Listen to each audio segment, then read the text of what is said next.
mới băng vào đó này chốt cái này khăm mũi này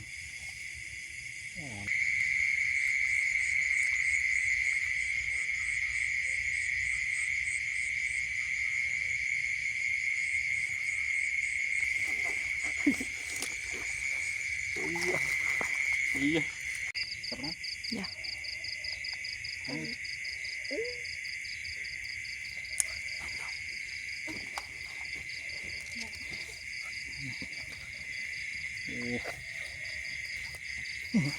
wow. Nhưng mà mới sơ túi cũng dạ nên là đôi nó và phần hai phần đấy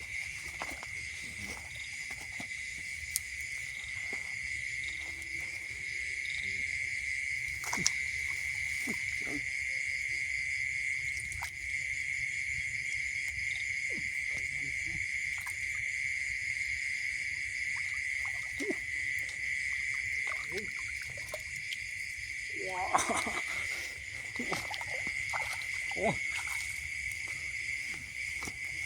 Ui dạ mới băng vào đó này chốt cái này khăm mũi này ngồi rồi đấy mà đi đặng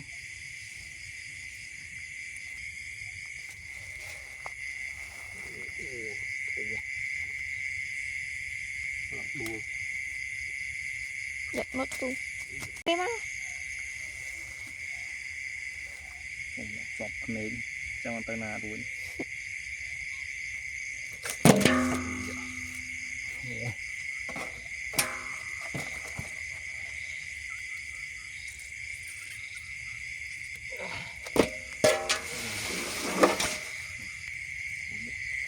này quá đây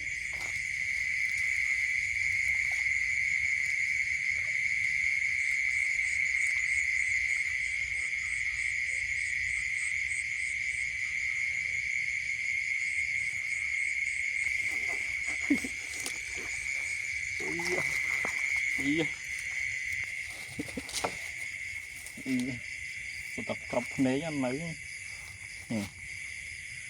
chọc này mà chọc tầng bí này nè chọc tầng bí này việc rồi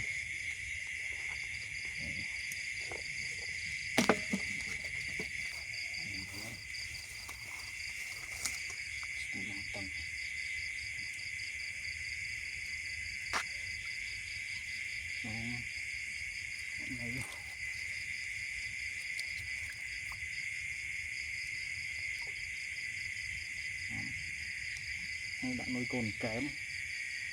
bạn nuôi trở lớn nói các bạn nuôi trở lên bấy nuôi được bấy chào anh đã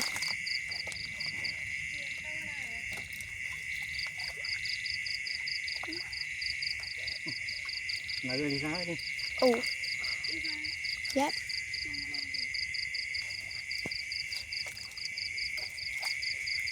này này mà này bấy này đồng bay mà ui cọp này ăn này rồi cọp đó dạ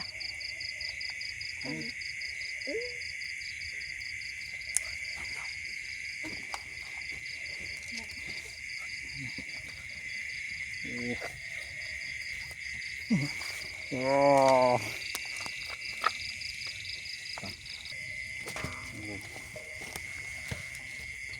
oh my god nơi đồng bầy mấy cái ấp chóm này rồi kerja masalah kayaknya oh el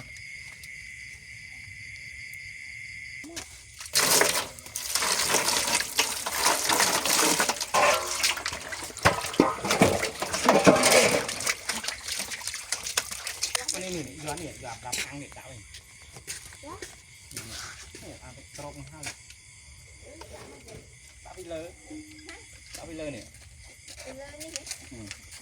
đây trong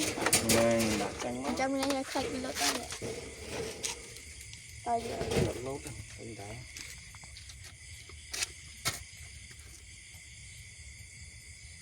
không bị mòn Cái chừng đây, con chạy teman.